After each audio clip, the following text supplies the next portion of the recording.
Microsoft wants to buy Steam and roll it into Xbox to make the brand of Xbox gaming even more massive. And basically, this leak, this rumor, already has the entire internet completely freaking out because it does feel like if this happens, if Microsoft just completely absorbs Steam, I think gaming is going to go down a dark path. I think the industry as we know it may actually fall apart. But let's discuss. Hi, I hope you're having a great day. If you could, give this video a like and subscribe if you haven't already. Now, the origin of this is a very peculiar spot. So this gentleman named Dwar is a dude who looks into different financial stuff and video game law stuff, and he just put this randomly on Twitter 3 hours ago where he said, essentially, Microsoft is ready to offer $16 billion for Valve. This will not be stock, it will be all cash. Now, pretty much immediately, and we're going to go through a bunch of it, people are saying that this is the worst thing ever. I mean, some Xbox fanboys are going to go, okay, explain why this is bad. Well, of course, I have to point out the fact that Microsoft does have a personally awful habit of purchasing companies, mismanaging, and then closing them down. So, yeah, I'm not immediately happy about the idea of this. Now, some people are immediately pushing back and saying, okay, this probably isn't true. It's completely made up. The figure doesn't make any sense. We're going to break down the leak and its logic, but just on the surface level, it is at least partially tangentially true that Microsoft, there were all these leaked documents last year that Microsoft themselves accidentally posted during the Activision Blizzard Microsoft hearings that were happening with the American government. They accidentally leaked a bunch of their own stuff, their own plans, their own emails, and one of them was the fact that Phil Spencer said that he was going to attempt to buy Nintendo, but obviously Nintendo laughed him out of the room. But the other one is that they wanted to buy Valve. Now, at the time, 8 months ago when they made this offer, they asked $8 billion. Now, obviously, Steam is massive. $8 billion is a laughably tiny amount. I mean, think about it. They paid $7 billion just for Bethesda. So the idea of this rumor, immediately people are pissed because Microsoft is not exactly a company that anybody trusts. While they are good at doing stuff like making Windows and Microsoft's Word and, sort of keeping their trillions of dollar dragon's hoard of cash profitable, Microsoft does not understand video games. And I feel like their track record speaks for itself. But I wanted to take a look at this because it sounds like the reason this rumor is so prolific, the reason, even if this turns out to be an inaccurate number, we do know that Microsoft did in the past, very recently, attempt to buy Valve, and I would not be shocked if they tried it again, because right now, Valve is finally releasing a new game. So, if you haven't looked at it, I don't want to post the gameplay in this video because I will definitely get in legal trouble, but there's a new game coming out soon that's kind of like a mix of like Overwatch and Team Fortress 2, and it's called Deadlock. Valve's been doing beta testing for it for a while.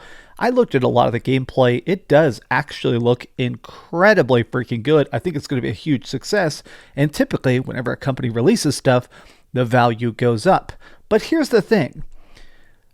Valve is a private company.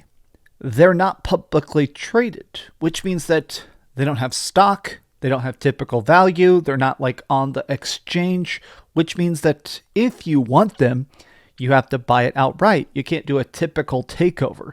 I'm not going to get too into the weeds of it, but there have been attempted hostile takeovers in the past where somebody at one point tried to just buy Ubisoft by eating up the shares, and Ubisoft had to fight off a bunch of just jerky billionaires from eating Ubisoft against their will. So here's the thing. Right now, well, Gabe Newell, the president, the CEO, the man behind Valve, has been slowly shrinking his own shares of the company. It sounds like, for whatever reason, it sounds like this guy explains that he gave away a lot of money in a divorce, stuff like that. But here it is.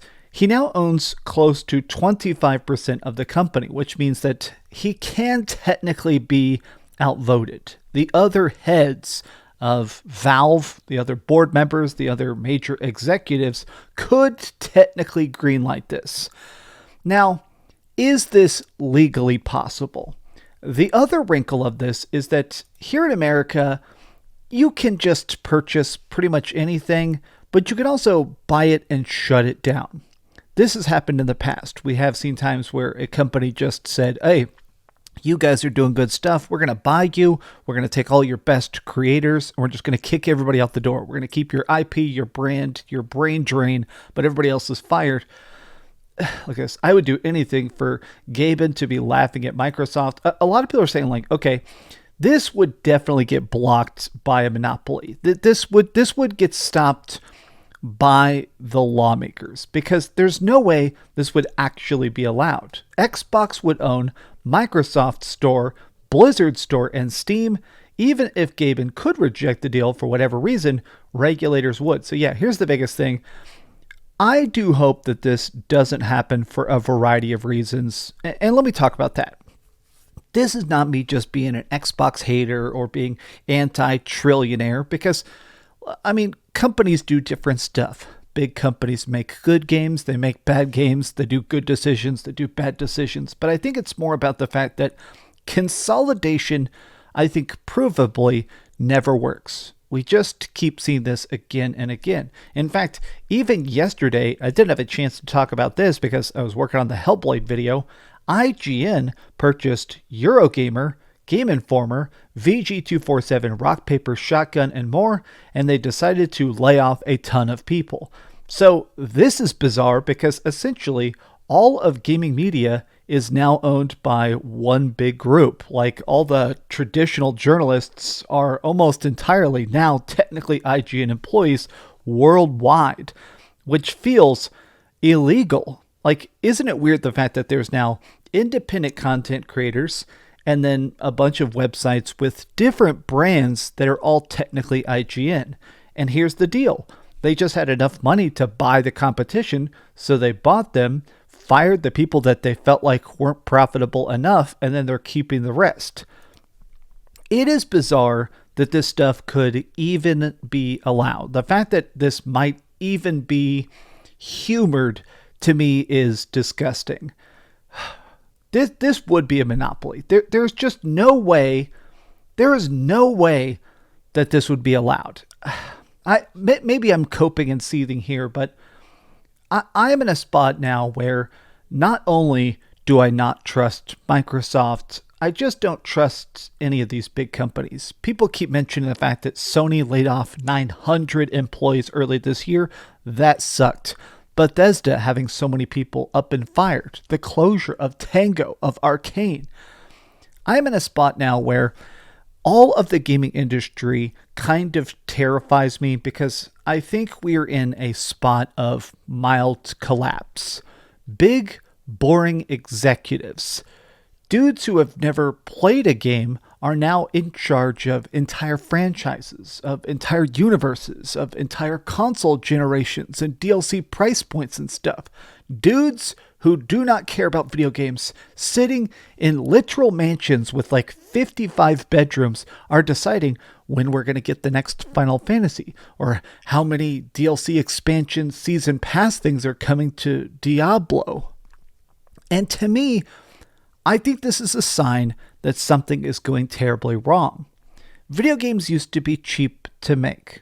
PlayStation 2, Xbox 360, a lot of those early generations, you could feel a rawness. And I think that people have kind of been craving some way to get back to that.